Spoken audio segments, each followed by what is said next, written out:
তারা বের হয়ে আমরা যে দৌড় দেবো এই সুযোগটাও পাইনি, একবার সাথে সাথে গুলি করে দিচ্ছে। এই যে কপালে একটা স্প্রিন্টার লাগার পরে 10-12 সেকেন্ড কিছু দেখতে পারিনি, একদম অন্ধকার। তখন 30টা স্প্রিন্টার বের করছি, 8-10টা এখনো আমার শরীরে স্প্রিন্টার আছে, আমার এইখানে আছে, এইখানে আছে, এইখানে আছে। আমরা প্রত্যেকটা নেতাকর্মী ওই দিন আয়না করে থাকতাম। আর এখন আপনার সামনে আমরা বসে কথা বলতে, আমরা লাশ হয়তো বা খুঁজে পেতেন না, গুম করে ফেলতো আমাদেরকে। জুলাইয়ের আসলে আমাদের যখন এই যে এসপি হারুন নাহিদ ওদেরকে যখন বাতের হোটেলেই বলে, ওরা যখন আন্দোলনটা, তখন এখান থেকে আসার পরে কিন্তু তাদের আন্দোলন প্রায় স্টপিকও হয়ে গেছিলো এরকম বন্ধর পথে। তখন ওই সময় আমাদের বেসরকারি যেই ভার্সিটিগুলো ছিল, আমাদের ভারপ্রাপ্ত চেয়ারম্যান, আমাদের এখন বর্তমান প্রধানমন্ত্রী তারেক রহমান লন্ডন থেকে সবার সাথে যোগাযোগ করেছেন এবং নির্দেশনা দিয়েছেন, তোমরা যারা আছো তোমরা এইভাবে আন্দোলনটা চালিয়ে যাও। মাঠের বর্বরিত চিত্র আসলে আমি নিজেই একজন জলযন্ত্র প্রমাণ। বুকিং দিন city convention hall, Alamgir Hossain city, Gaital, Kishoreganj. আপনারা হয়তো বা দেখেছেন 18 জুলাই, ওই সময় আমি আসলে রোজা ছিলাম, মরমের রোজা যেটাকে বলে, 2টা রোজা রাখি। আমার দ্বিতীয় রোজা ছিল ওই দিন। তো ওরা যখন টিএসএল দিতেছে, টিএসএল কিন্তু চোখে পড়লে জ্বলে, অনেক পানি দিলে আরও বেশি জ্বলে। তা আমরা তো ওই সময় আসলে এটা অভ্যস্ত না, আমরা জানি না এটা আসলে কি করতে হবে। দোকানপাটগুলির ভয়ে মানুষ সব বন্ধ করে দিছে, আমরা তো পুরা রাস্তার মধ্যে। পরে আমার সাথে নেবিন চলে, নেবিনকে আমি বললাম যে নেবিন দেখ ভাই, আমি রোজা রাখছি, অনেক হয়েছে, চল এবার জায়গা, রোজাটা নষ্ট হয়ে যাবে, গলা মনে শুকিয়ে যাচ্ছে আমার। তখন 2টা বাজে। পরে নেবিনকে শুধু খালি আমি রেল লাইনে তুলে আজিমুদ্দিন স্কুলের দিক দিলাম, তুই এদিক দিয়ে যা, আমি আসতেছি। আমি সামনের দিকে থাকায় দেখি যে আমাদের পুরান থানার রুবেল ভাই ছিল, আর আমার মহিনন্দী ইউনিয়নের কিছু স্টুডেন্ট ছাত্র ছিল, ওদেরকে আনার জন্য। পরে আমি চিন্তা করলাম আমি চলে যাব, আমার ইউনিয়নের ছেলেগুলা যদি কোনো অঘটন ঘটে তা আমি তাদেরকে নিয়ে আসি। তখন আমি গেলাম, যাওয়ার পরে এই পুরান থানার রুবেল ভাই ছিল, আমাদের যুবদলের রুবেল ভাই, আমরা সামনে দাঁড়ানো। তখন ছাত্রদেরকে যে বলতেছি যে চলো ভাই, অনেকক্ষণ হয়েছে, ওদের কাছে আবার গুলি নেই, আমরা এবার যাই। তাই আমরা প্রস্তুতি নিচ্ছি যে আমরা চলে যাব এরকম। পুলিশেরও গুলি শেষ। তো পদ্মা জেনারেলের পিছনে 3টা পুলিশ, মানে ওরা এসে লুকায় রয়েছে, আমরা আর বুঝতে পারি নাই। তো ওই দিক থেকে ওরা পুলিশ দেখতেছে, আমরা এই দিক দিয়ে দেয়ালের জন্য দেখতে পারি নাই।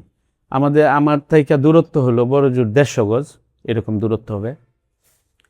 তো ওই পুলিশগুলো যখন কাছাকাছি চলে আসছে, ওরা আসতেছে ওদেরকে নিতে, ওরা হয়তো বা ভাবছে আমরা ছাত্ররা যদি যা ওদেরকে অ্যাটাক করি, এরকম একটা মনোভাব হয়তো বা তাদের, তারা আসতেছে ওদেরকে নিতে। ওরা যখন কাছাকাছি চলে আসছে, কাছাকাছি চলে আসতেই 3জন কনস্টেবল ছিল, আর করে বন্দুক টাক করা, মানে তারা বের হয়ে আমরা যে দৌড় দেবো এই সুযোগটাও পাইনি, একবার সাথে সাথে গুলি করে দিচ্ছে। গুলি করা দেওয়ার পরে তো আমার সারা শরীরে, আপনারা দেখছেন ওই সময় সারা শরীরেই গুলিবিদ্ধ হয়েছিলাম, স্প্রিন্টার ছিল। পরে আমার এই যে কপালে একটা স্প্রিন্টার লাগার পরে আমার চোখ অন্ধকার হয়ে গেছে। আমি প্রায় 10-15 মিনিট যাবৎ 10-12 সেকেন্ড কিছু দেখতে পারিনি, একদম অন্ধকার।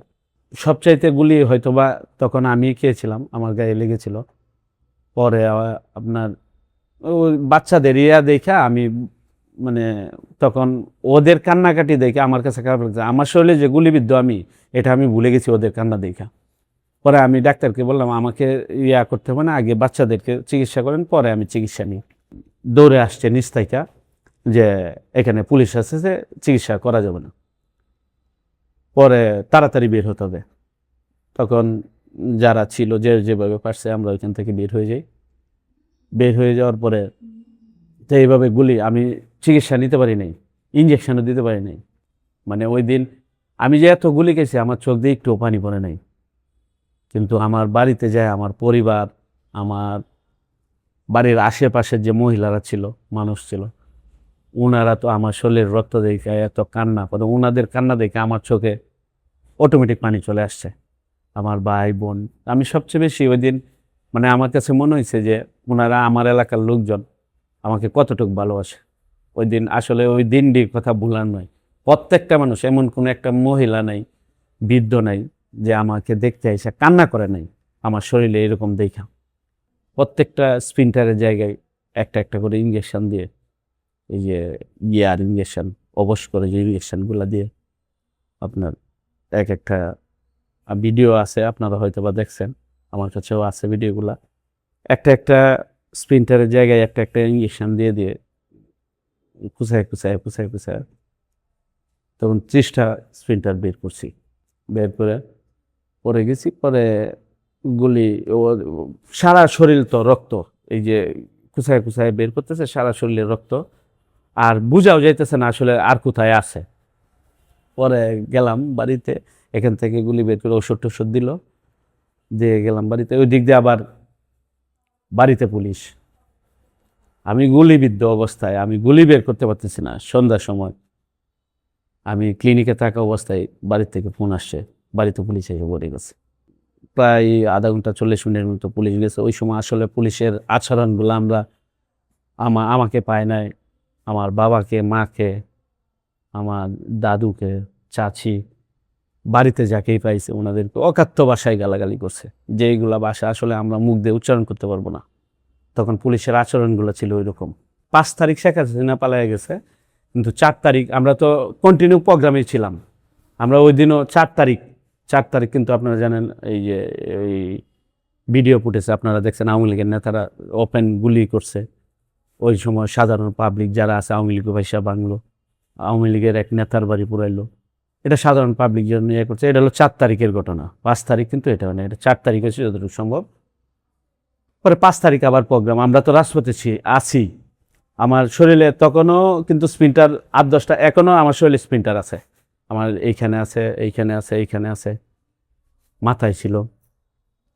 পরে আমি 18 জুলাই গুলি খাই। 18 পরে হইলো 5 তারিখ, 4 তারিখ, 5 তারিখ খুব একটা আমি তেমন সুস্থ হইতে পারি নাই। তারপরে রাজপথ থেকে যাই নাই আমরা, আমাদের চেয়ারম্যান সাহেবের অর্ডার, রাস্তায় থাকতে হবে, আন্দোলনে থাকতে হবে। আমরা রাস্তায় ছিলাম, আমরা এই অসুস্থ শরীর নিয়েও মিছিল মিটিংয়ে ছিলাম, রাস্তায় ছিলাম। তো আমরা মিছিল করতেছি, এখানে মিছিল করতেছি, আর ঢাকার দিকে খবর নিতেছি। ফোনে ফোনে বন্ধু বান্ধব যারা আছে সবাই বলতেছে এদিক থেকে তো সবাই বঙ্গভবনের দিকে যাইতেছে, এরকম বাসভবনের দিকে যাইতেছে, মনে হয় শেখ হাসিনা পালাবে, এরকম ঢাকার থেকে কিছু আভাস আমরা পাচ্ছি। তারপর আমাদের সাথে আমাদের মাজরুল কাকা ছিল, আরও নেতৃবৃন্দ আমাদের সবাই ছিল। মানে আমরা শহীদ মসজিদের সামনে থেকে ওইখানে শুয়ে পড়ছি রাস্তায়, কেউ শুয়ে স্লোগান বসে এভাবে স্লোগান দিচ্ছি। ঠিক 12টা 12:30 এরকম হবে, 2জন সেনা কর্মকর্তা আমাদের কাছে আসলো। আমরা এই শহীদ মসজিদের যে সামনাটা রাস্তার মধ্যে, ওইটার ওই পারে আমরা যাই নাই।